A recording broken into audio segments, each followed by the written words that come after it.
Okay, guys, we're gonna call the meeting to order. Maybe Kevin can whistle for you. Yeah, you No, I gotta whistle, you can't. gotta. There you go. There you go.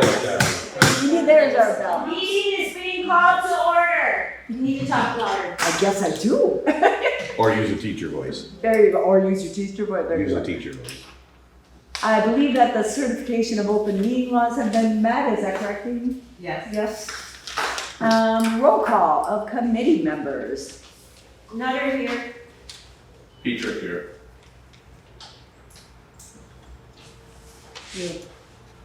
Whalen here. Lion here. Severson here. Buzz is on his way. Okay. I was thinking we should have more in there. Yeah. And then can, the adoption of the agenda, does that look all right to everybody? I move to adopt. Second. All in favor? Aye. Any opposed? And now it's time for the public comment. The call-in number is 715-538-1894. 715-538-1894. And we can just move on while we're waiting for that? You're not gonna have any calls. Nobody's calling. We don't have Okay, phones. perfect, so then we can just move on. They can call I me. do have a public comment actually. Okay. So, hi everyone, I'm Haley from Trempealeau County Land Management. I'm a county conservationist. I just wanted to make a plug or just let you guys know that I have talked to Jack about the Conservation AIDS Grant. We have each year, Land Management has a Conservation AIDS Grant from Wisconsin DNR, and I have talked to Jack about what we could potentially do for at the park. We have also received another application since I talked to Jack from a rod and gun club. So it is open to different projects that help get people outdoors, including hunting, fishing, just getting out on trails.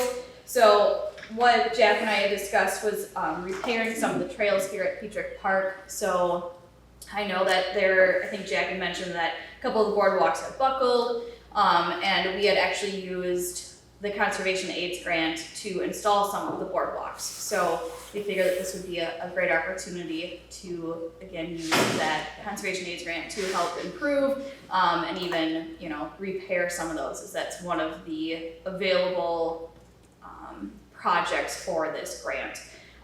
So I will be proposing both this project and the one submitted by the Rod and Gun Club to ELU tomorrow, and they will have to decide which one DLM will apply for. So I cannot guarantee that this one will be chosen, just because it is the decision of the ELU committee on that. So I just wanted to make you guys aware that that is something that is going to be put out there, that there may be a grant coming for the park, but again, I cannot guarantee it just because of how, that is. Yes. Is this another one? Because I thought the park was awarded the one for 2024. Correct. This is, we get one every single year. Right.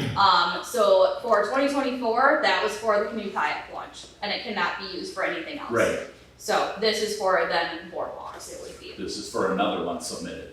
Yes, for 2025. Right. So it's, a reoccurring grant that each county is allocated from DNR from different licensing fees.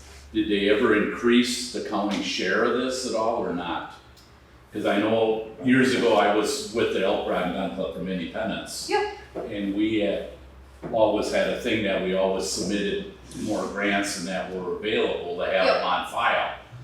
And then we kind of made a proposal to land management if they could put in for more, because I'm sure there's some counties that doesn't use it. Mm-hmm. And if we put in for more, because right now there's a lot of rod and gun clubs that use this Correct. this thing. So if we're only allocated 10,000 and some other county has got it, so could we ever, have Trempealeau County upgrade this, say, to $20,000? Just, instead of, like they say, if you don't use it, you lose it.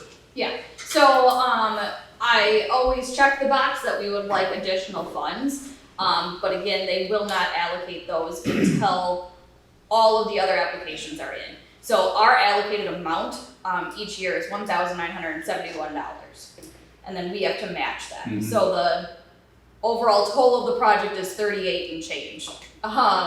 So then I always check if, well, I shouldn't say always, because depending on the project, if some projects are less than that total amount, then we would only get half. Right. So, but with the boardwalks, it would be over that 38. So I would definitely check the option of potentially getting more allocated funds from DNR. But it depends on what other counties choose or don't choose. So, and I won't know that until after all of that is allocated out. Like with this canoe landing that's going on here, is it just for the calendar year or can this be extended into next year? They are 2-year grants. So 2-year? 2024, 2025, that's for the canoe kayak. I have to have it completed by the end of 2025. Okay. Hi, this is Doreen Olson. I would like to make a comment in regards to boardwalks. The last time when the new boardwalks were made and the trails were updated, most of the money went towards the boardwalks. $5,888 went towards the boardwalks, in which the grant covered $3,400 of that. Mm-hmm. Wonderful, thank you. Any other public comment? All right, we'll walk right into Economic Development and Tourism Manager's Report. Dave? Yeah, good morning, everyone. Hope you had a good Labor Day weekend. I did provide my report in the packet. Hopefully everybody had a chance to take a look at that. I'm not gonna hit on every single thing, but I did list, it was a really busy August for meetings, which is good. It's all about building some relationships and connections, and Becky was in on several of those. Just a few highlights. We did go up at the beginning of the month, Becky and I, to Stony Creek in Osceola to check out their facility, and had a really good talk with Deneen and Joyce, thank you. You know, just about their business model and about the campground. They gave us some good ideas, you know, a couple of which I passed along to Jack. So that was good, and that's just part of that outreach, and we dropped some brochures there too as well, so that people that come and visit them, you know, can learn about more opportunities in Trempealeau County. I've had a couple of calls with WTCO and meetings with them this month about, you know, some other grant funds that might be available for us to help us with doing something with forming an economic development, you know, fund locally, so that's good. Met with the Trempealeau Chamber. We had a meeting, let me see here. We had a meeting with the Rural Business Development Grant Regional Outdoor Recreation Partners. That's that 8-county group that we're in that got the federal grant. And then Becky and I had a good meeting with one of the senior people at Quick Trip, just talking about some different ideas about how we might partner with some stuff in the county. And then had a meeting on Wednesday last week with Tri-County Communications up in Strum about what their plans might be for expanding broadband vis-a-vis the broadband planning that we're doing right now with that broadband equity and BEAD grant. So that was enlightening me. Had another meeting this week with another potential new player in the broadband space in Trempealeau County. So besides those meetings, ongoing things, gym grant, the BEAD grant that I mentioned, that 8-county outdoor recreation planning for the Economic Development Fund, and then visitors guide. That's the last meeting I'll mention, because we had a really good meeting, I think last Wednesday morning, with a bunch of chamber representatives from around the county. Lori was on the call, along with Gene Galazinski. And what we did is we used it as an opportunity to introduce both the GEM grant project and how we thought and wanted them to be involved going forward, the chambers, and then also talk to them about the visitors guide. And just so you know, because this has been a discussion the last year or two, like visitors guide, should we or shouldn't we, and we are doing it. So I'm going to be working this week on getting the timeline put together, getting correspondence put out to the chambers. We've already kind of let them know what we are going to need from them, but we're just going to keep this thing moving along, because the goal is to have it basically sold And the company out of Madison that we're gonna work with, they will sell the guide, like solicit the advertising. They'll do the layout, we provide the content, photos, that kind of thing. And so in my mind, this was one of the sticking points to us doing a visitor's guide in the past, because frankly, I just don't have the time, nor would I think you would want me to be out hustling ads from people. We've got to keep our focus on other things. But this group has that capacity, and they've done it many times for other counties, similar projects. And so I think it's going to be a really good partnership. We'll provide them a letter that they can use, a letter of support saying, yep, Trempealeau County is doing this. This is, legit, basically. So we're looking at having everything sold by basically the end of November. So it's going to kick off soon. And then it'll be designed, we'll give all the approvals, and hopefully it'll be printed early January and out on the streets by mid to late January at the latest. So it's happening. It's going to happen. Awesome. We should be excited about that. Yes, good job. Somebody left. I still never figured it out. Somebody left me like a stack of 5 of the last visitor's guide, the actual visitor's guide that we did like 10, 15 years ago on my desk the other day. Never did figure out who left those for me. Was it me? That was the last one that was put together by the old Trempealeau County Tourism Council. Awesome. You have some of those in your office, can I stop in and pick one up? One of the old ones? Yeah. Yeah, go ahead. Thank you. Okay. All right. Other than that, if there's no questions, that's my report. All right, next up is item number 8, the SRF Consulting Resource Plan discussion from Jack.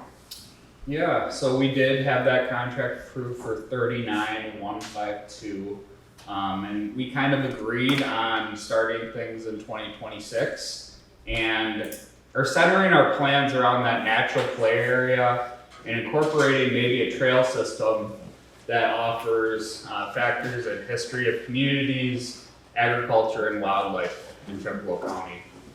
So we're kind of narrowing in on that focus.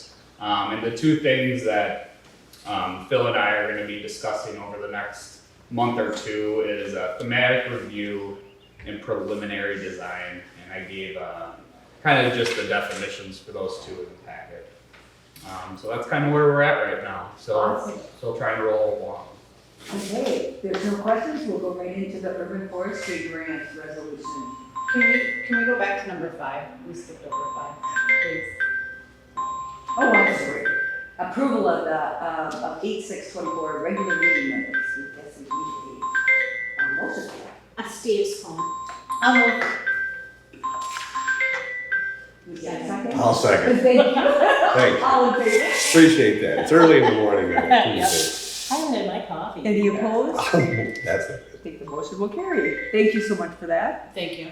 And then, we're to the urban forestry grant resolution. Jack? Yeah, so Becky, would we typically read this word for word as a resolution? Okay. So I prepared, or Dave and I prepared and drafted this resolution, then had it reviewed by court counsel, and then made some corrections to it. But we will be trying to apply for this urban forestry grant. And the plan is for these trees to go along the highway to help with noise in some degree, but mainly improve the aesthetic. And then there's like a fence, a face fence that we're gonna put on the Shank property eventually. And we're gonna have our natural play area kind of in the middle there. But I also want a row of trees to go over this fence just to kind of, again, help with the aesthetic. And then we have a nice L with our natural play area kind of right in the center. So prepared this resolution.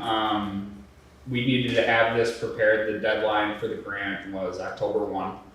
So this resolution had to go through now. So I'll go ahead and read this resolution word for word, and then the committee can take a vote on it.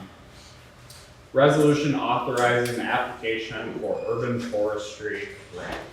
Whereas a review of needs and proposed enhancements performed by Trempealeau County staff and Wisconsin Department of Resources Forestry Division, Brian Strand, at Pietrek Park has identified mitigation of the impacts through a continued forestry project and paths along Highway 93 and in the southwest corner of Pietrek Park for users of the park as a top priority.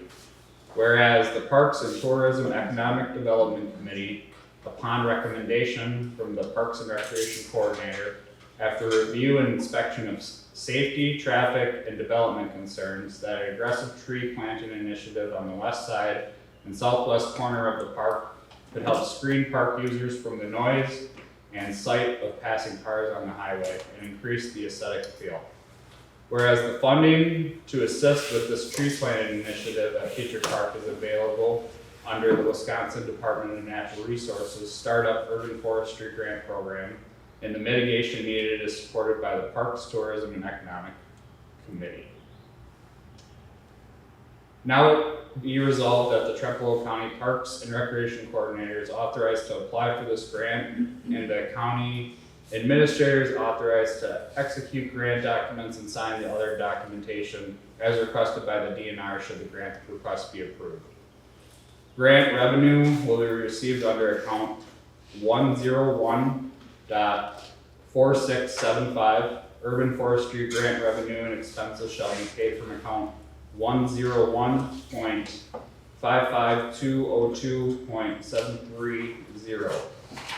Urban forestry grant expense. The project will cost $4,871.50 and will require a 1-to-1 match. All right, can you give a motion to approve the resolution to go to the county board? I so move. Need a second? Second. All in favor? All right. Aye. Any opposed? Perfect. You might want to put it added in there as Department of Natural Resources. And as a, if you add it as read, you just said Department of Resources. I have it as natural. I might have, yeah. I might have Okay, corrected then that. that's fine. Bob's got a question. Did we ever contact the Wanick family, the way they pass out all these trees in the county? They do. I mean, I think they're, right now, we're gonna get 50,000 trees or something if I'm not mistaken, and I mean, you're gonna pass them out through the county about going through there. Yeah. And you know, in case we don't get this grant, I mean, we're gonna have to pay some of that grant back. The other thing is, county does a good job of, getting trees out to landowners in the spring. We got a forester in the county, pick out what he suggests, and we plant our own trees. I have a question. So the trees you're talking about, the county getting 50 or 70? Wanick's donate trees to all these communities. Right. And, well, we help him out during Ashley days, And they're big trees. and they're big But then you trees. said the county gets those trees too. You order trees in the spring through This- land yeah. management. In Yeah, the but spring they're really for- small trees. Right. Yeah, but I mean, that's two separate options. Yeah. One is, you know, a full-grown tree. I think them trees that Wanick's supply are around 8 footers. They're beautiful trees. I've seen Yeah. them. The city of Whale has a number of them. But I mean, It's, that's an option there, and they must have a thing that a request form through Ashley. They do. They do. Bob, it's a good idea, and I'm sure Jack can take a look at that. And, you know, it's possible even that maybe they can provide the match that we're required to provide. So there's different ways of doing it, but it's nice to get the grant funds that we can get it, because then it leverages what we can. And make sure you mention the fact that it would enhance one of the localities for the Ashley for the Arts. Right, That- yeah. That does carry a lot of weight with the one. oh, Okay. good point. It does. It's one of those things that, if you're a team player, they like it. Yes. Gotcha.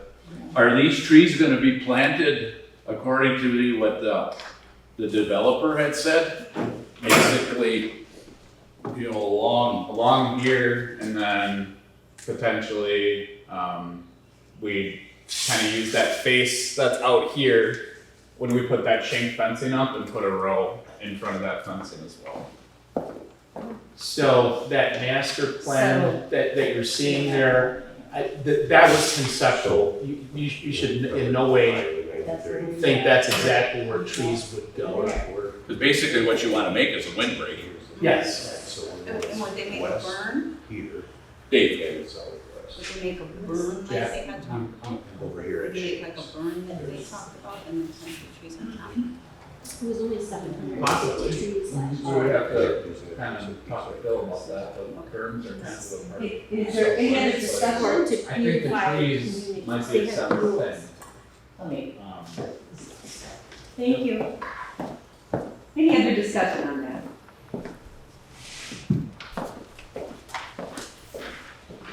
Okay, all in favor? All right, Any opposed? Wonderful. And then, review of the park priorities, Jack? Yeah, so you got these 1 through 5s in your packet, it's pretty short, so I'll go through them real quick, and then, if there's any discussion, if not, we can move on. Number 1 is park, septic and water lines. 2, canoe and kayak launch and lower loop. 3, shank fencing layout costs and implementation. Claw shelter updates, you guys got a couple quotes in your packet. Looking to do the electrical panel, an upgrade on that to be able to host more, bigger parties on this side of the room. We only got these 2 outlets here, so that'd be big. Think, what's his name? Slobby came in as the lower quote between the 2 companies. For the claw shelter updates, and then 5 solidify sites for foreseeable future in camps. Any questions? All right, we can just move right into the 2025 music rodeo events discussion and possible action. That's you again, Jack. Yep. So working with Ricardo again, we will have a rodeo out here this weekend. We had, again, 600 people out at the park on August 3rd, so probably the most amount of people that we've ever seen in the park. So that's good. We're serving the heritage and culture that I believe is underserved, and the county hasn't necessarily worked with, besides human services and ADRC, someone with the parks I don't think has worked with the Hispanic community with an event to this scale before. So it's really good for us to continue to work with Ricardo, because he does want to make this kind of like a home event. So he does do this and has experience elsewhere, so for him to have something at home and then honoring kind of multiple aspects of that Hispanic community, they have heard a lot of positive feedback of them being able to have something that's a little closer. They don't have to go to Eau Claire, the cities, whatnot. So I think it's a really good thing. The proposal that's behind for 2025, I should mention that he wants to do an October event on, I believe, October 5th. So maybe that should be, maybe we should have 2 motions to approve that event, and then this other thing for 2025.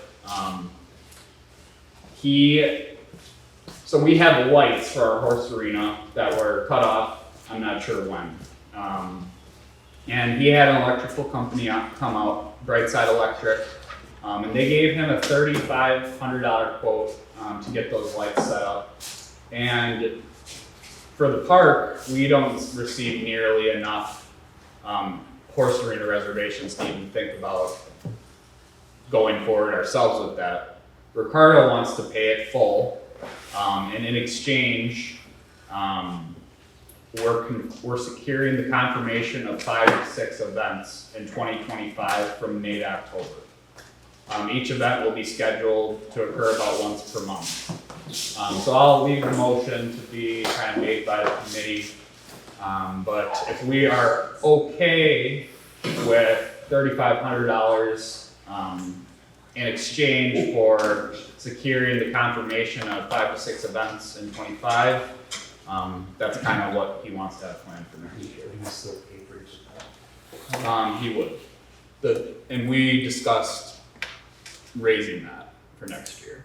So maybe I just asked if he would still pay for each event under that, right. and Jen said yes. Yeah. So we had $250 for this year. So again, we've got the October event. Would like to get that confirmed for the 5th at $250, and then next year he'd like to do 5 to 6 events in 2025, and then get those lights taken care of. Because The portable ones he had were the expensive ones, so he's probably making out okay with that investment. Right. And it would just be easier for him not to have to haul lights out there. And it does benefit the county a little bit because maybe we can improve our equestrian abilities out there. And I've talked a little bit about that with some people around the county, so I got some ideas. Each event or rodeo that you're talking about, Mm-hmm. and does $250 cover all your costs for? Probably not, no. Just with all the usage around the facility, I'd say no. We're probably equally to maybe minusing a little bit, but we did want to give them a chance this first year. Oh, yeah. It's high insurance. It's working, and seems like $250 is extremely modest. Mm-hmm. I would wanna, yeah, maybe we have a price tag attached to that 25 fee with this motion, but. Well, I mean, if you have some better estimate of what the actual costs were, Mm-hmm. it should cover your costs Yep. for any post-rodeo restoration, cleanup, Mm-hmm. whatever. And we do have that security deposit, no damages on that first night, so he's got $1,000 security deposit, kind of on an account that we just hold, so he didn't use that in the first event, and we do have that on standby for the next one and potentially the October one. Okay, would somebody like to entertain a motion? I'll wait.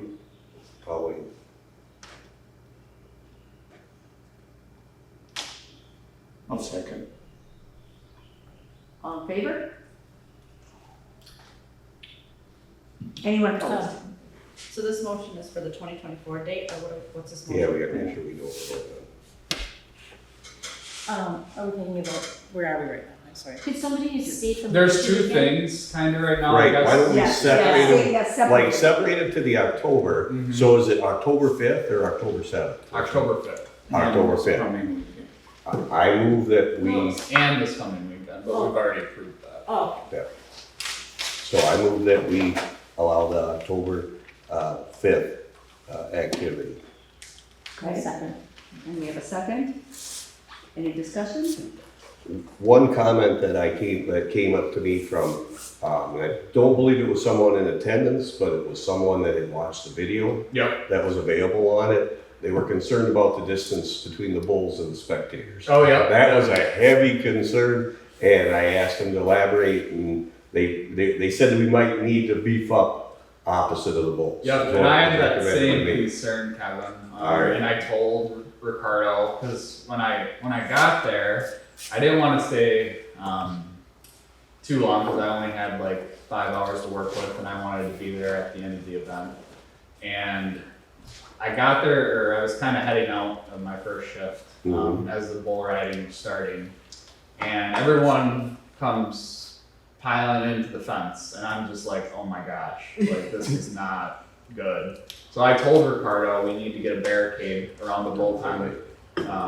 And then he said he'd done that in other events and people require that, and he said he wanted to make that change anyway. So I made him put it on the site map. Right. So that is a requirement for him to have a barricade around the bull time at this next event. Because us for high school rodeo, we have to have, 15-foot distance. Okay. Otherwise, we can't turn the bulls out. So Gotcha. he doesn't have any governing authority over him, so I'll we try have to do I'll that. try to make sure that that barricade is 15 feet away too. Yeah, try to give enough space that you don't have people right on top of the bulls, because that's not a good habit. Yeah. Good, thanks for your expertise on that, Bob. I guess what I would include in that resolution with him wanting to put lights in there, in case he ever defaults, the work that's done to the lights stays with the park. Because So maybe- a lot of times, if it's not bolted or cemented in, she's Right. coming out. Okay, so that'd be the next motion that we need made, correct? Yeah. Someone like to make that motion? Well, we gotta vote on the Oh, October we gotta- 5th yes. motion, get Yes. that off the floor before you entertain the one. October 5th, all in favor? Aye. Aye. Any opposed? Motion carries. And then we need the motion for And I can reread my 25 proposal Yes. that I made. RR Latino Entertainment would like to pay for the light connection to be reestablished at the horse arena. Ricardo received a quote for $3,500 for the service. This would benefit RR Latino Entertainment's convenience to set up and take down for the event. It would also benefit the county for improvements to the arena and lighting for the arena usage towards dark and other potential events. Motion that I prepared. RL Latino Entertainment proposes to cover the cost of lighting totaling $3,500 in exchange for securing the confirmation of 5 to 6 events to be held in 25 from May to October. Each event will be scheduled to occur once per month during this time period. I think it's good to consider Bob's comment. It would be a donation to the park.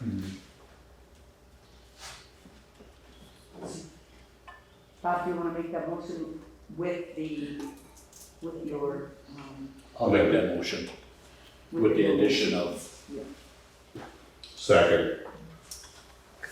Could you just state the motion so I can understand what it is, please? Or no, Bob, what did you add to it? that in case he ever defaults, his company goes, he doesn't want to do it anymore. Okay. All the upgrades that he has did with electrical and anything else, it stays with the Oh, park okay. as a donation. Okay, thank you. okay, we have a first and a second, any discussion? All right, Does he have a time frame as far as the electrical, is it gonna be this year He still? wants to do it before this next event. Right, that's what I was just checking, because I Probably don't be be done missed. this week, you let him know it's done now. Right, Probably that's be what I- ready to go. That's what I wanted said. to do, so he could have it for this next event. Is what his time frame is. Jack, you might have said this, but where would the lighting go? I mean, is There's it a- fixed lighting? Yeah, there's 4 posts on the arena, Okay, and we just connect that.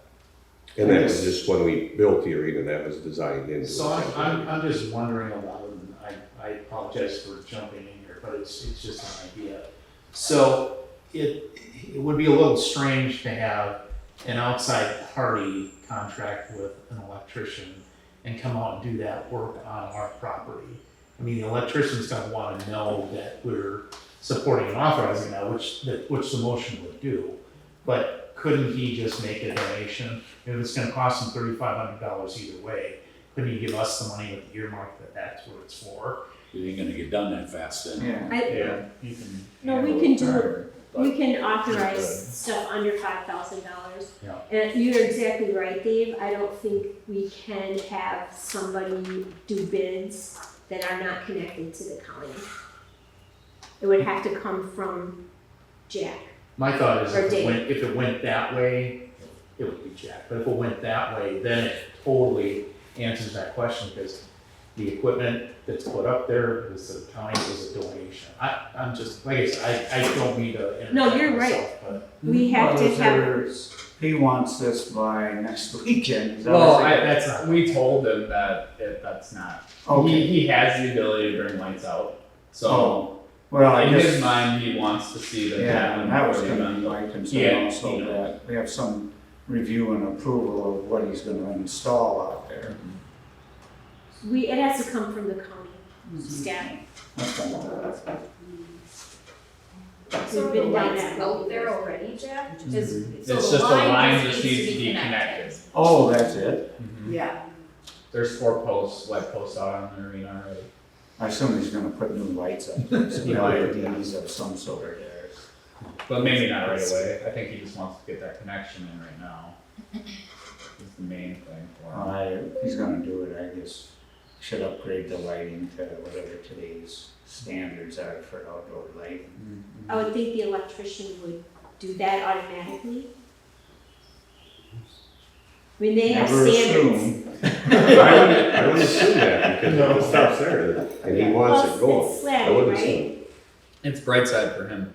Oh, right. He had Brightside come out there. Okay, they're electricians. They're licensed. I mean, they have to do it legally. So Okay, any more discussion? we may need to revise the motion to say it will not be done by, that it'll have to come through the county parks person. Well, then is it my understanding that it's made a permanent part of the park then too? We would. Yeah, we rent out the horse arena, but don't get much usage on it. We've probably had only one person besides him use it, the whole time I've been here since December. But with what we're talking about would remain a permanent fixture. We would just get a donation of $3,500 from, Yes. our Latino entertainment. Yep. And then we'd handle it ourselves. basically. Yes. You would get that. You might need to talk to, what is it, Bright Star? Right side. Bright Side, to get Yeah. the, you know what I'm talking about. The plan. But you To still get the have estimate directly to Jeff. And I wouldn't necessarily, if the county's handling it, then I'd need to get a quote from somebody else. yeah. Well, he got 2 quotes, did he? No, he only had a No, he single only had one from one. Bright Side. Okay. The other action had 2, the Slotty and the Whitehall. Yeah. Yeah. I mean, I think we just have to do it correctly. Well, then, I think that's what it's talking about. Yeah, Right. the county would have to do their own request. So I'd use Brightside's quote and then confirm with them and get somebody else's. Okay. So do we need to revise that motion or are we good? I think we need to revise it. Yeah. That we authorize, I'll We make an have to vote amendment that. to the motion that we authorize Jack to seek 2 estimates for installing electricity at the horse arena, and you will receive a $3,500 grant from RR Latino Entertainment. And it becomes a county permanent fixture. I wouldn't say grant, it'd be a donation. A donation. So it'd be an addition. For an amendment, that's an amendment where you're adding an addition. So with the addition, you're still gonna have to get your second. It's an addition to the original motion. Are you having fun writing up that motion? Yeah. You just. It's you pretty don't simple, like- it's just authorizing Jack to get 2 estimates for lighting at the horse arena. So that it would require a second. So we need a second. Yes. And then we vote on the amendment first and then the main motion. Can I get a second? All second. All in favor? I. Aye. Any opposed? Nay.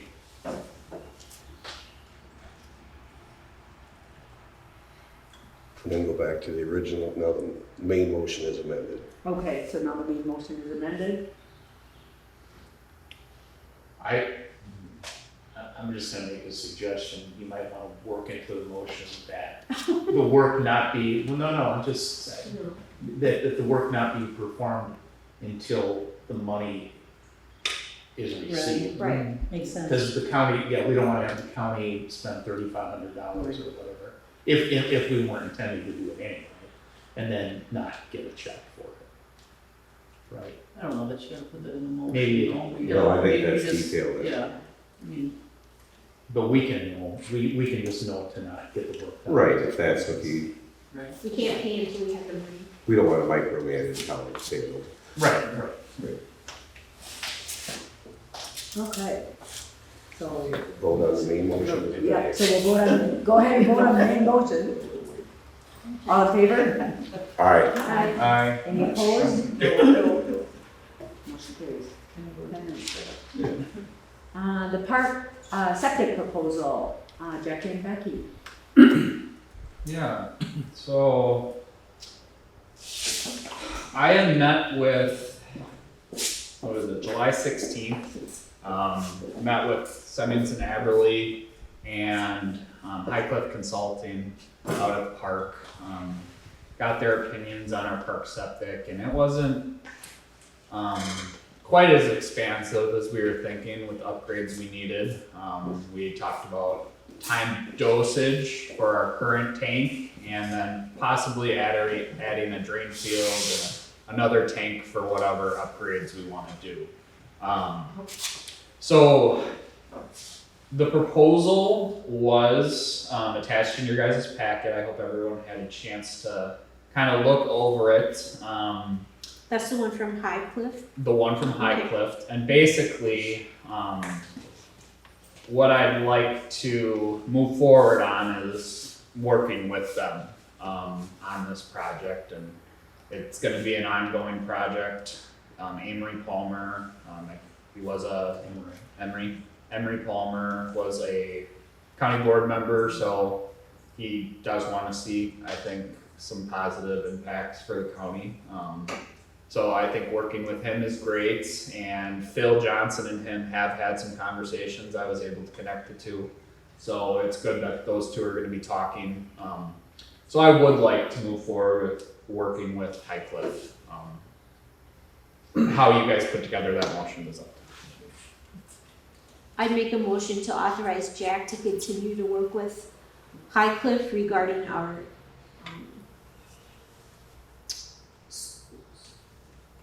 septic, soil and site evaluation. And it's also, let's see here.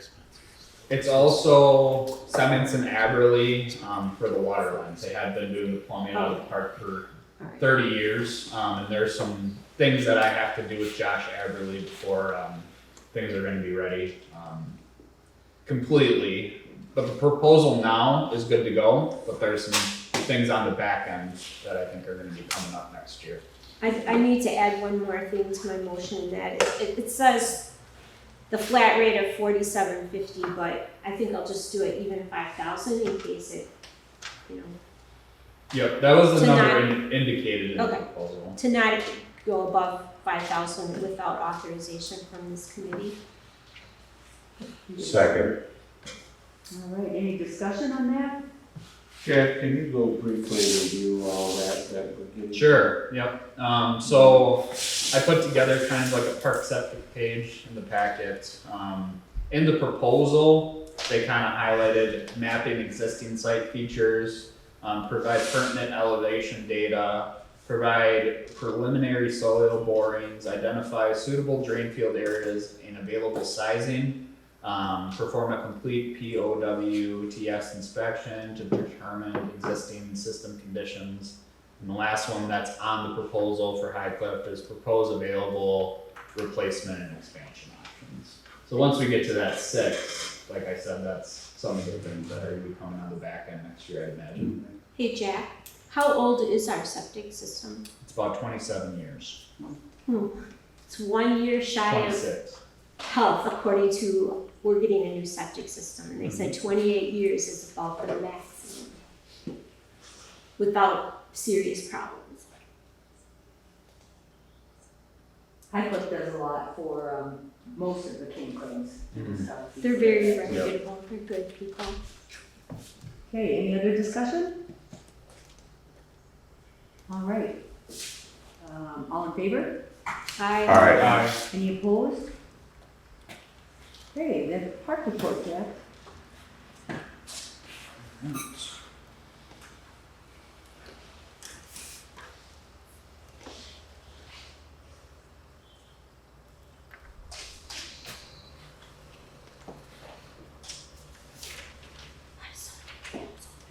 Okay, so one thing on the park report that I just kind of wanted to maybe discuss with the committee a little bit is, during Ashley weekend, we were getting the question of, reserving, people wanted to avoid the hassle of reserving on the second week of January in 25.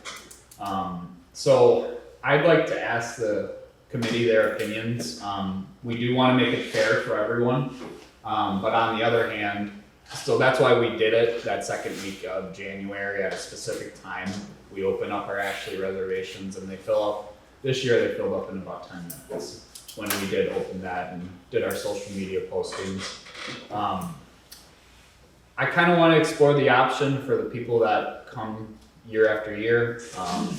Can we ask them for an early reservation? Say it's a number of $50 to $100. If you'd like to reserve your site in advance, I have everyone that reserved this year, and I could give them a call and see if they wanted to get their same site in advance for a certain dollar figure, or do we want to just kind of keep the same process that we did this year and keep it fair for everyone?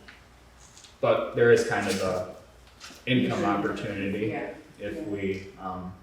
I was getting that question quite a bit. That's probably the one thing people worry about during Ashley weekend is being able to get their site and have it and not have to worry about it. I would give the people that's reserved this for years an option to do that. But we've got to keep raising up our camping fees. I mean, to keep up with the economy.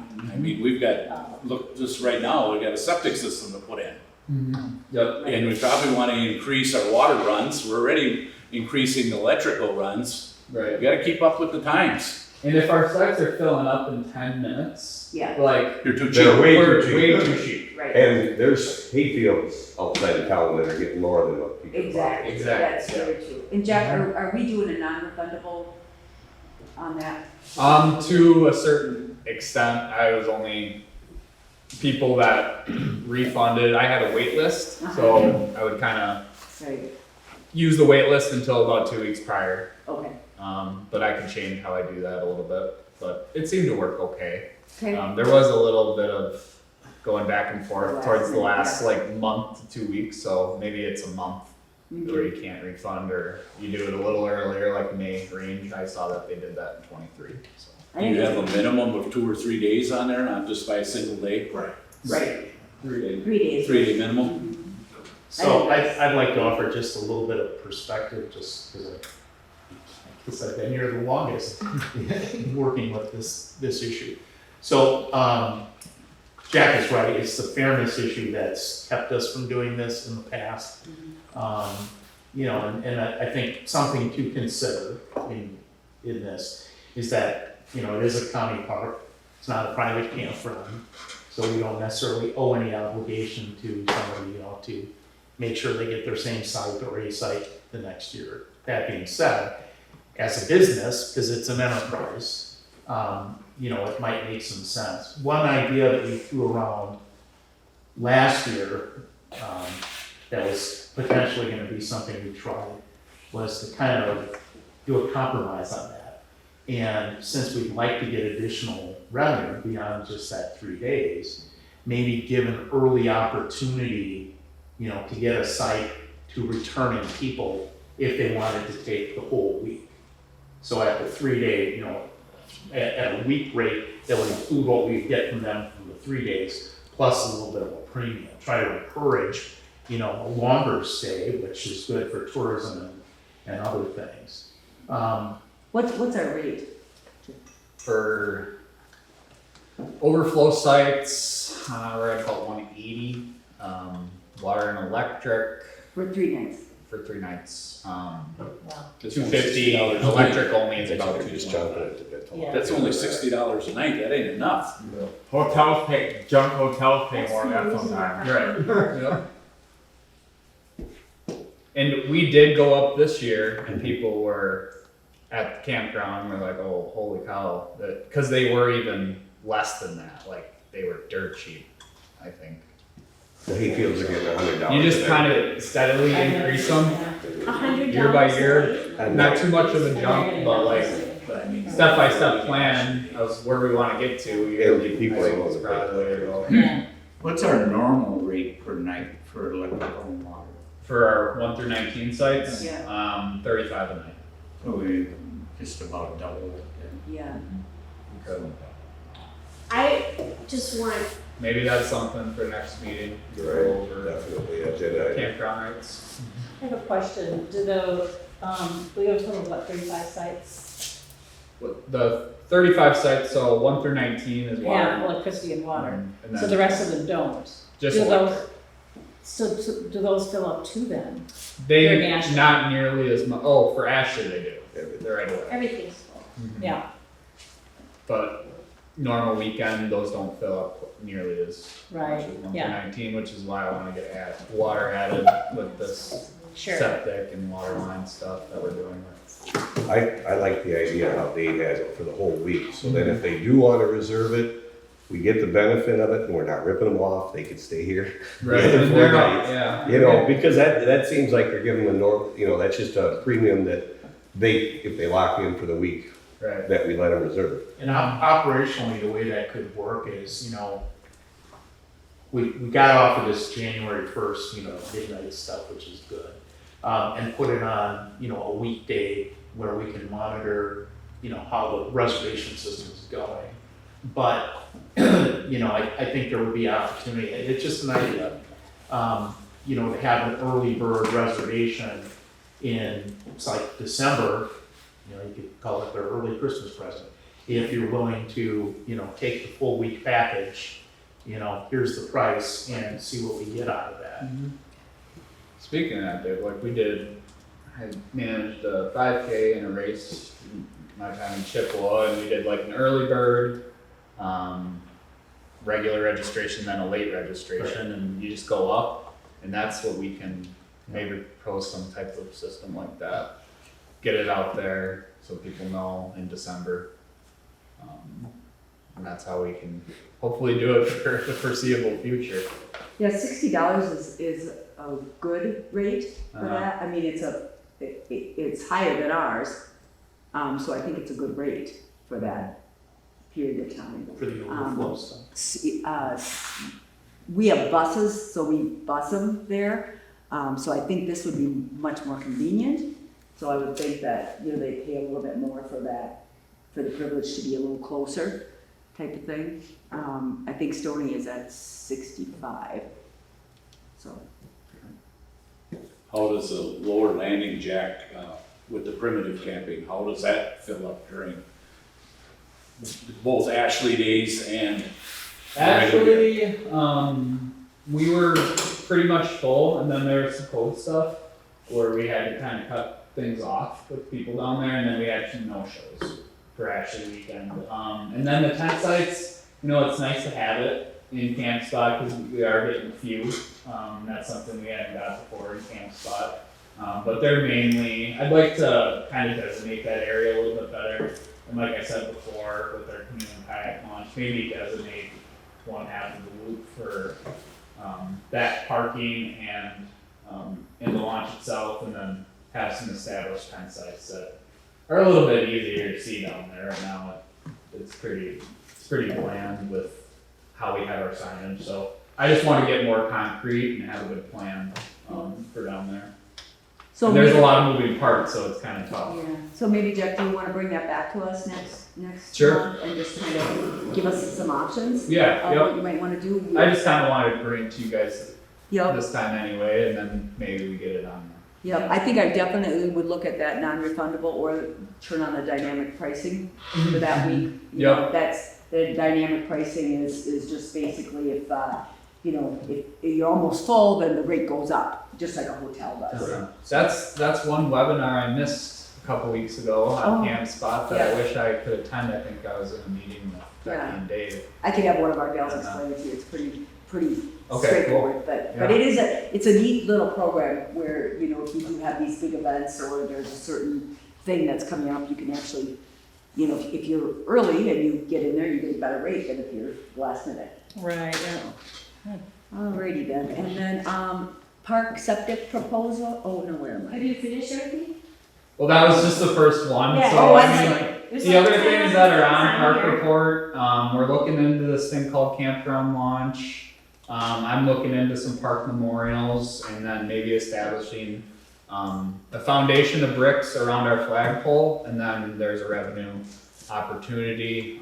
Maybe looking in the veterans office and get a stamp of what military branch they are on the brick. It's kind of thoughts I've had, but that's going to take a while. Like you might need a friends group, which is don't kind of want to stay away from the word friends of group. Maybe work towards like park stakeholders.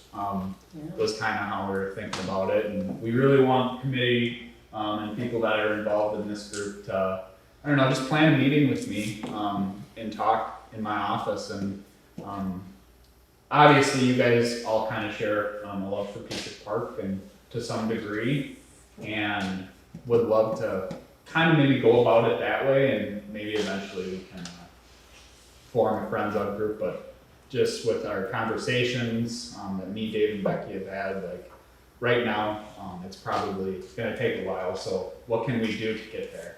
So would really like to push this like park stakeholders thing. So if you are interested in just scheduling a meeting with me, I'd love to kind of have committee members to my office since I haven't yet. and talk about the park as a whole.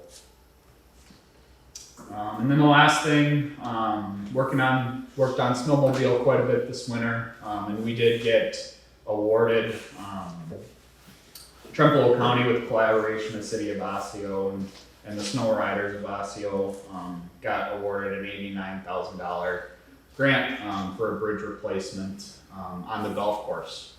So that'll be a really big thing for the City of Osseo, and glad to help out with that. They got 59 and change in RTP, which is Recreation Trails Program, and then 29 and change from the motorized recreational program. So we didn't get the county end bridge. I applied for that one in Osseo as well, but I'd say we're in line for next year, and I think there's a bridge in the Heg that Jackson Trempealeau Ridge Runners is also on the agenda for a relocation. So September meetings will start up again here for snowmobile, so I'll be attending those on Tuesday nights. But yeah, it's great that we got that bridge. It's gonna look really nice right there on the golf course, so if you see it. I think the community of Osseo will be pretty excited about it. Jack, I was at a meeting with the mayor and public works director last week, and they said something about that current bridge that's being replaced, that they would repurpose that for that other crossing on the golf course. Yep, and they did a new thing with snowmobile stuff that was we had like a bridge inspection, and it was worth 10 points in the rating criteria, and we got that done with a guy that the highway department works with. He's out of Sparta, Jack Dittmar. And he did a really good job, and that was a huge part of kind of going forward with the snowmobile grants, is making sure you have that bridge inspection done to honestly put some more concrete information for the council as they're looking at all those grants at one time. Specifically, they were just looking mainly at the inspection reports when I was on the meeting, because they're getting engineer perspective there. Awesome. Just need snow. Yeah. Anything else on the park report, Jeff? No, nothing to it. Any other questions? Then we'll go to the installation of fans in the Claus Center discussion, possible action, Jeff. Yeah, so I did do some work with a couple electric companies, and so we have 4 fans that were, the price of them were graciously donated by Doreen family. About 15 or 1,505 was the donation from Doreen. So I'll purchase some fans based on what Slobby did come in lower, but there is a couple quotes in your guys' packet, and I guess go over those and pick which one we want to go forward with. I believe that's how we do it. 2 quotes. Look over the quotes and then we decide. And I think, like I said, Slobby did come on a little bit lower, and I had a chance to review both, and both seemed like they would do a good job. And they both met me at the park in this room, and we went over I want to do an upgrade to the electrical panel and maybe get some more outlets out here for parties and whatnot, and then also kind of add some fans into here. So either 3 in this room and 1 kind of blowing towards that way, or 2 and 2. Leave that up to the electricians, how they want to do it. Jack, since it's Doreen's family, why did you let her speak here? Definitely. Absolutely. I was just wondering, what the quote came out to be for the fans, because initially, when we worked with a couple of different electricians, we were purchasing the fans separate, and then they would just install them. Right.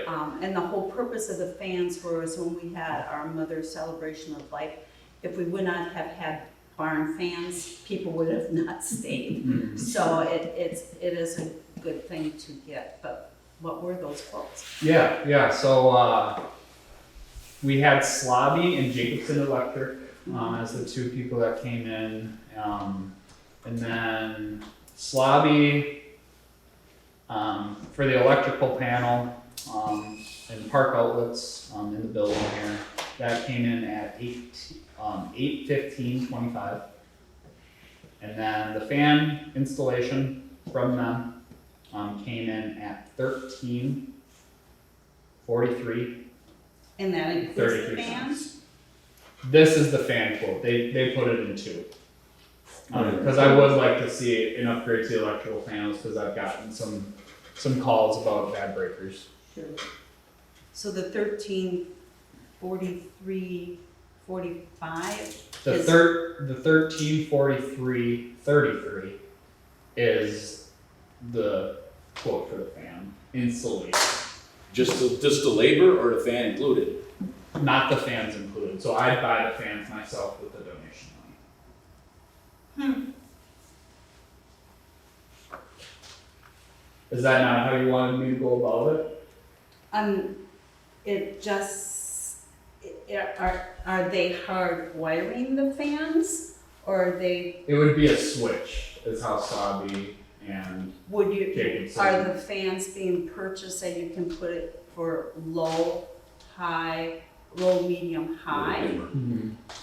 We could work with the electrician on that, because we did talk about a switch or multiple settings like we talked about. Doreen, is there one of those that you would prefer? Yeah. We were thinking much more simpler than having it hardwired. And when we were talking about it, we were hoping that it could have been hardwired at the same time, but the furnace and everything was done, so there wasn't extra. If it was gonna be hardwired, so there wouldn't be extra costs. I really understand the panel. Yeah. Yes, that needs to be increased.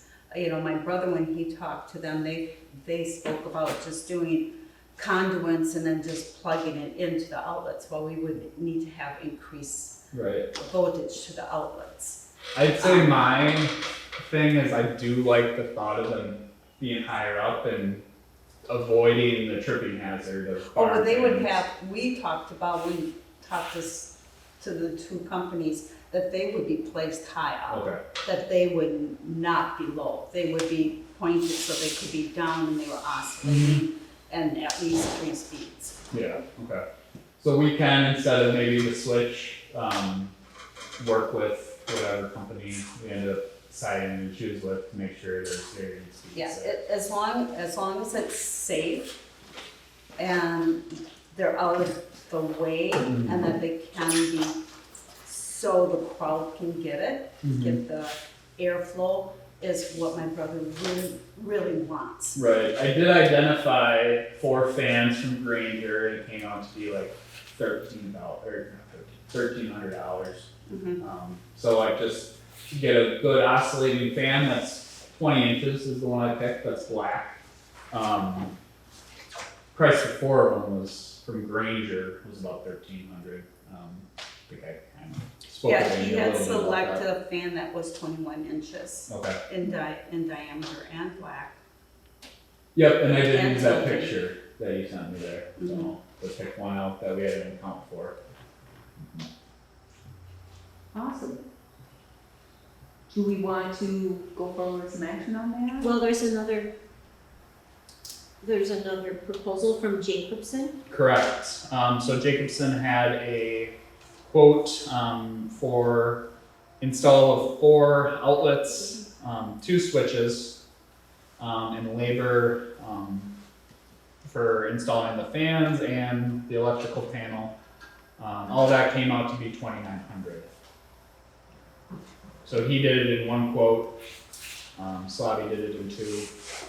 And the 2 Slavi quotes were $815.25 and $1,343.33.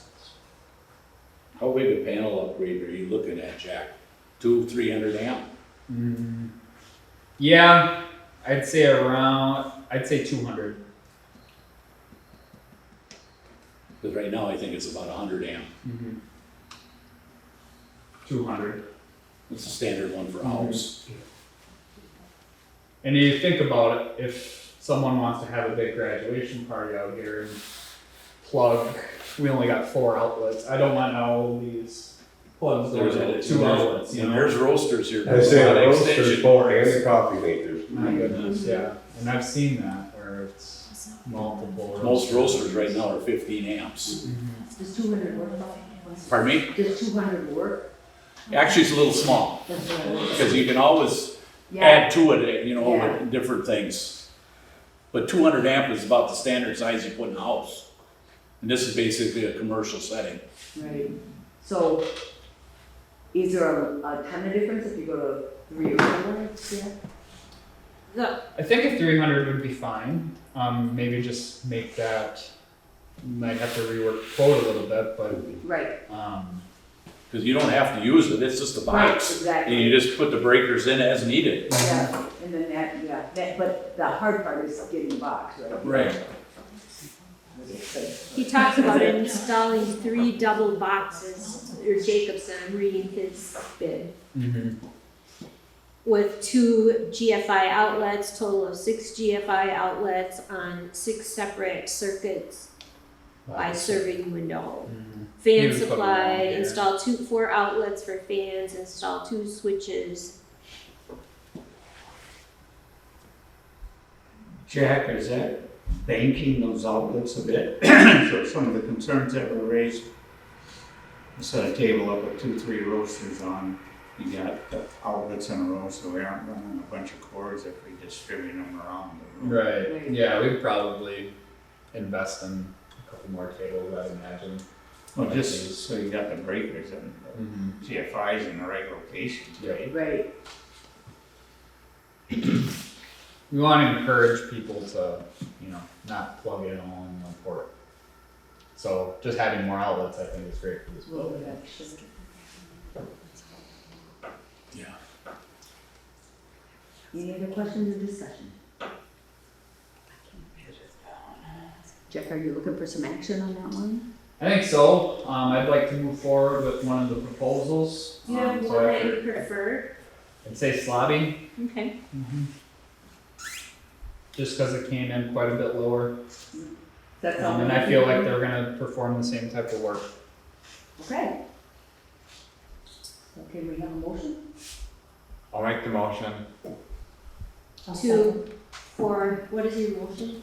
I'll make the motion to approve going with Slobby Electric for this, electric work. I'll second the motion. Any discussion? Do we pick, that motion include the 300 amp box then? Mm-hmm. Okay. Sure. Okay. All in favor? I Any opposed? Motion carries. Parks, capital improvement plan discussion, Jack and Becky. So Becky, I don't have, like, I had a PowerPoint that I was planning to present. Yeah. So Maybe we We wait till move it. next month, I think so. yeah, I think that would be easier. And then I can refine my PowerPoint a little There you bit, go. but, We just wanted to address kind of more talking about future needs, like we put the CIP together for looking at the next 5 years, and we wanna think about future needs of the park and making sure that we're addressing everything that we're thinking of here. yeah, and I had a PowerPoint I prepared and I hadn't had a chance to review it with Becky, so I think that'll be That'd be smart great. to Sure. do before I present it to the committee. Sure, make sure we get that on our future agenda items. Sure. And then the canoe and kayak launch site and water trail discussion, Jack? Yeah. So this is again kind of a thing that has had more moving parts than I was expecting. But we kind of have had some good meetings lately with the DNR and have a couple options that we are pretty concrete on with using this grant money from the conservation aids. So for that conservation aids, we do have until 2026, but obviously we don't want to wait that long. We want to get this done, but we have to know how to get it done before we can. So we had a great meeting with Kevin Lean. I've had 2 meetings with him regarding this issue over Teams, and basically, there's a couple options. If we want to go forward with the clearing and kind of a traditional launch, there is some wetland and permitting things that are a little bit more extensive. But if we want, there is a kind of exempt activity. I did call that accessibility coordinator, and he recommended a certain type of floating dock that wasn't easy dock, but it's called Maji dock out of Cudahy or something like that. How do you pronounce it? Cudahy. Cudahy. By Green Bay, right? Yep. So they're out of Green Bay, and it is an exempt activity to have this type of a dock on the river. So basically, it's called a wharf. So it's like a width of 6 feet. It can't be more than that, but you have 200 feet of surface area. As long as it's within those boundaries, you can perform this dock being on the river, which is a concern we've had. So there is an option to go forward with doing some permitting stuff and maybe getting some soil testing done if we want to go the permitting route. Or we can go the exempt route and look into Maji dock and maybe get things going a little bit more quickly. But we have talked about, the traditional route's probably the way to go, but just know that there's gonna be some permitting stuff. Some like soil tests and getting the DNR involved. And then once we reach that point of what we're solidifying the way we wanna go for this, I'd put out an RFP, like we discussed last meeting, got the approval for that, but I'd have Corp Council review it, and then, we put out any, try to get as many potential candidates, like the ones that, I think Elk Rod and Gun had about 8 different people, that proposed working on their site on Highway 121, so look to get those same type of contractors involved, and, get a listing out on paper. But I don't think there's really anything to say there. I just kind of wanted to be concrete or a little bit more transparent on we're working with this, but there's a few more hoops to jump through than anticipated. Can I ask, I think the Maji dock that you talked about, right? Wasn't the city of Whitehall moving forward or something? The city of more like that? Whitehall is moving forward with Maji dock, and then that promotes 2 ports of accessibility, So which talking with Kevin, it really seemed to really make a lot of sense for for us to do the same. And since it was kind of, it seemed like a good option. And I don't know if you remember what the price was on that. Yeah, yep. So Maji docks, easy docks came in at about 13 to 15,000. Maji docks, I'd say, are a little bit, maybe 1,500 more. So maybe the 15 to 17 range, just for those materials. Comment in there that he only wanted one or the other, the access coordinator. I thought I read that. And he said, don't use this, use this. He wanted just the Maji dock. So That's what I thought that's his recommendation. The easy dock, he said buckled. Right. He's seen a couple situations where they buckled on river situations. And he said Maji dock, there's a little bit more leeway there on the river, but again, I don't want this to end up down the river. We gotta be really, really, just risk management thinking with this thing and making sure it doesn't float down the river and winterize in and have a plan. It stays in 365. What's that? You don't take it out in the winter? We do. Well, is it a work that's parallel to the shore and not perpendicular? So it would be going out, it'd be going out of the river. Oh. Yeah. It would be out there about 15, 20 feet. And that's the Maji dock. Yeah. So with the Maji dock, you wouldn't have to get permitting. Correct. With the other, you'd have to get permitting, Mhm. and that would have a cost attached to it, I presume? Yep. If we're, if we wanna go the route where we're putting in concrete, which the DNR doesn't really like that way as much anymore. That's why the elk rod and gun launch got voted down. They pretty much told them they can't do it unless they go through this permitting stuff. So basically, we would have to go through a wetland declination, delineation. So that you wouldn't have to do that. Why wouldn't we go with what the experts recommended? Yep. I'm sorry, what, I wouldn't what? Why wouldn't we go with what the expert is recommending? Right. Yeah, yep. Which is Seems like a no-brainer. I'm just saying the Trempealeau River is a little bit different with the no dam and it flooding. So Well, it's gonna flood. yeah, it fluctuates so take the much hit, to right? where an open concept is something to think about. And like, again, we have to think risk management wise if we're going with this machi dock, because there's going to be some situations where we're not going to be at the park and there's going to be severe flooding, and I want to not have that as a constant burden on my head. Is this dock going to be down the river when I come to work tomorrow? The other one won't, is what you're saying, that's. Right, potentially, but But it also. But it's also not, anything new that you put in, ADA wise, like, you gotta think about accessibility, so. It's really a tough situation, but I think I have seen these Maji decks are going on the Baraboo River, and there's been some success there, and Eau Claire River, I think, have some, so there has been situations where this has worked on the river in Wisconsin. Nishana uses it for their little lake. Yeah, they're a lake. So they're obviously better for a lake, but I would have to be thinking risk management wise when I'm planning with Maji Dock and planning at our site.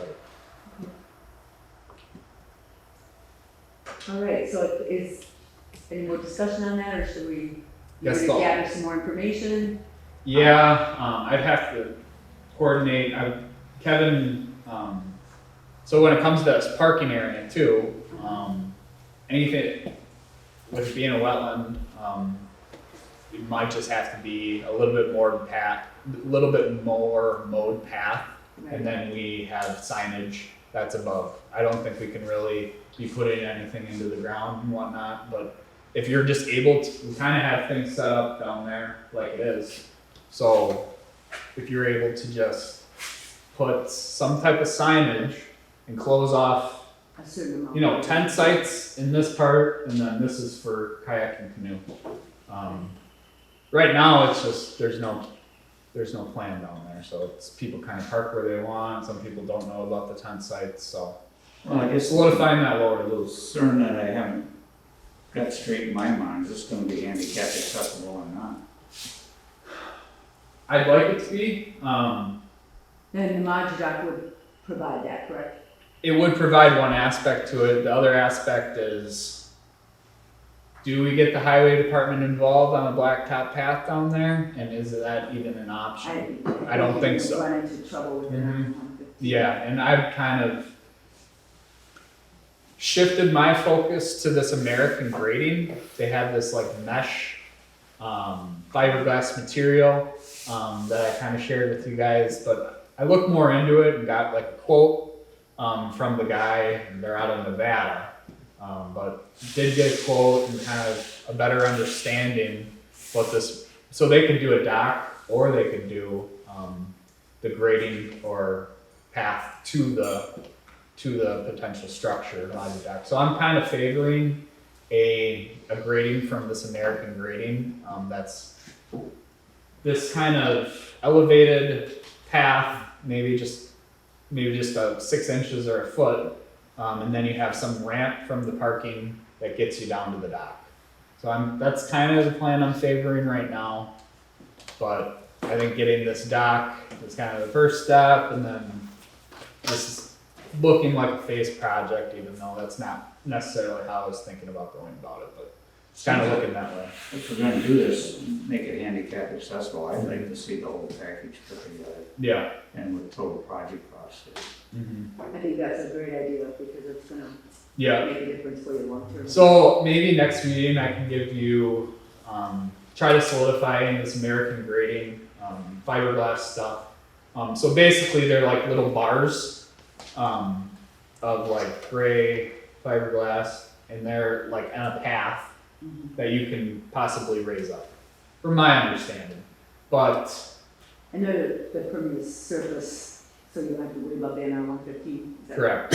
And this would be an exempt activity if we could get it up. We just couldn't bring in any stuff or get it filled. We just have to place it. Place it, okay. So who's gonna do that plan and put the whole package, how do you put the whole thing together? I would Is that something Phil That Johnson would be does? me, and then I would probably take the information I have from Magidoc, talk to them a little bit more, get a better plan from American Grading about the path, going to the river from the parking area that I want to use. So you're gonna go after a recreational boating facilities grant for this? We addressed that, I think, either last meeting or the meeting before. I can't stack, unfortunately, that grant on with the conservation needs that we got last year. Does conservation aids cover the whole thing? No. So it'd have to come some from our park reserve, which we're okay with. Okay, Yeah. what's the estimated total project cost? I would have to do some more digging on that, but I think I could give you something concrete next meeting. Okay. Yeah. Perfect. So even if we went with that recreational grant, and it's far, far superior to conservation aids, let conservation aids go. Turn it back. Yeah, but we haven't applied for the recreational facilities grant yet. And Well, my that's schedule's part of pretty the packed applications. to where I don't know if I've got the time to do it before October 1st for this year. RBF, I think, is. Because I am applying for the urban forestry too, and that's October 1 as well. Got limited capacity, which is just me doing a lot of park admin stuff. Will be January 1 would be the next application, we're not gonna do an install. this Oh year. yeah, I forgot that is quarterly, It's so a quarterly October application. 1, January 1. We have the money correct though. Wait, I mean, We have We can see. $2,600 identified from the DNR, and then we match that from our park reserve fund. which we're just sitting on. So. Correct, and that's 5,200, which I don't believe is gonna cover the full extent of launch, and I'll try to break that down. next Okay. meeting. So you'll bring that to us next meeting? Yeah, because like I said, we've had some meetings with the DNR to kind of solidify the process a little bit better, and Awesome. if you guys are comfortable with the exempt activity, and that's fine, maybe I can think about this and move on a little bit more, and think getting a dollar figure attached so you guys know cost for and stuff. I totally agree. It's just, we might be moving into preparing that RFP for the spring, unfortunately, so. Okay. All right, anyone else have any future agenda items? I kind of have one, and it's, I don't feel like it's settled business, what our relationship is with the healthcare center in Pioneer Park. I know that Lori was just here and she left, and she's from the healthcare center. I mean, it is a county park. We've had a lot of discussions about it, and it's still unsettled business in my brain, like who's responsible for what. We've had meetings and I don't believe they ever got resolved. Can I ask a question? Can somebody explain this to me, please? This is all news to me. The Pioneer Park, I'm not familiar with that. It's the park right by the healthcare center. And I'm not familiar Farm with this. progress. Farm Progress Days, I'm Yeah, sorry. okay, Farm Progress. Sorry. Farm Progress. I'm sorry, I don't know why I We're gonna have do- don't worry, you got it days all. in my head. I thought you had information I didn't. I was gonna say what you were, Renee. Farm Progress Days. There we Got it. And So they- how many acres is that, just out of curiosity? It's not that big. It's Yeah, just, I didn't recall. It's So- got a It's baseball. like a big field. It's got a big baseball field. It's got, it used to have a fountain, but that got screwed by High Crush when they.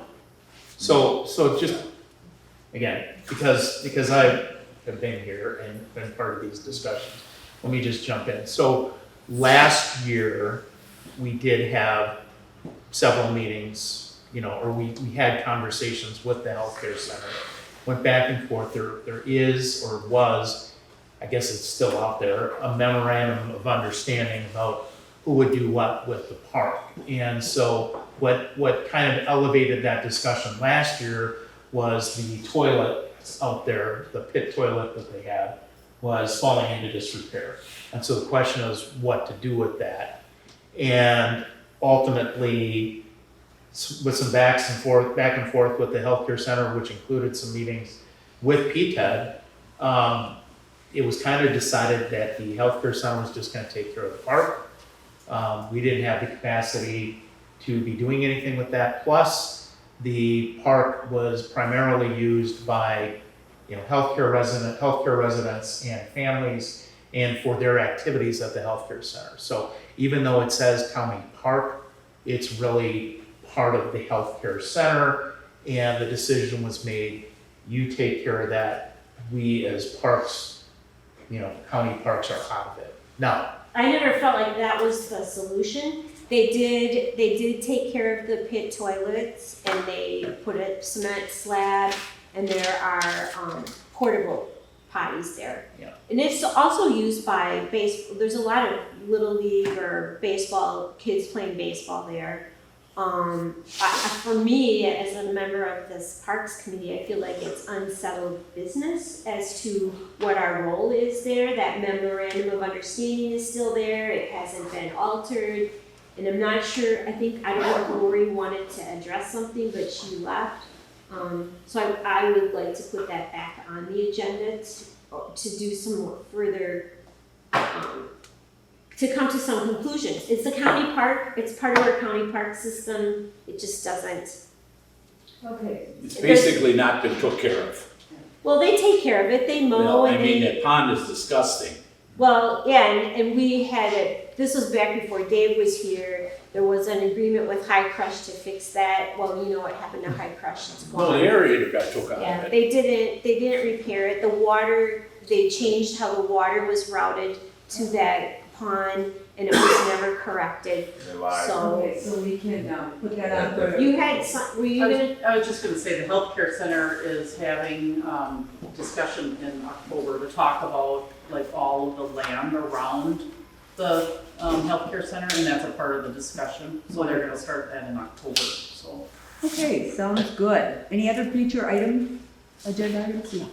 I got one, and just by looking in this room here, and part of the other parts here, I'm wondering if we would talk to REA and see if they've got any upgrades for LED lighting in here. I see like about half a dozen bulbs just in this room that need to be replaced, and these are plain old fluorescent tubes. To get them upgraded to LED along with, I'm sure all these other places in that, I know like XL Energy has got some grant programs. I don't know if Riverland has got one or not, but I mean, it's something to check into. It doesn't take that much to switch these over to LED lighting. Awesome, we can put that on the agenda. Anything else? And Jack, did you ever make a thing when we talked about end of the year camping in the park here? Yeah, Dave and I went through that, and I have things kind of set up in Camp Spot, and we will be going forward This with the week, times. we're gonna be promoting it starting this week. Like after the 15th of Yeah. September or something? Yeah. Basically, what we went forward with was 325 to keep your camper in 1 through 19, and then also have a monthly rate of 160, and then a weekly rate of 80. Okay. Any other future agenda items? Okay, the next meeting will be October 1st, 2024 at 8:30 at the courthouse again. Can I get a motion to adjourn? I'll make a motion to adjourn. Okay, second? Second. All in favor? Aye. Any opposed? Motion carried. Thank you all.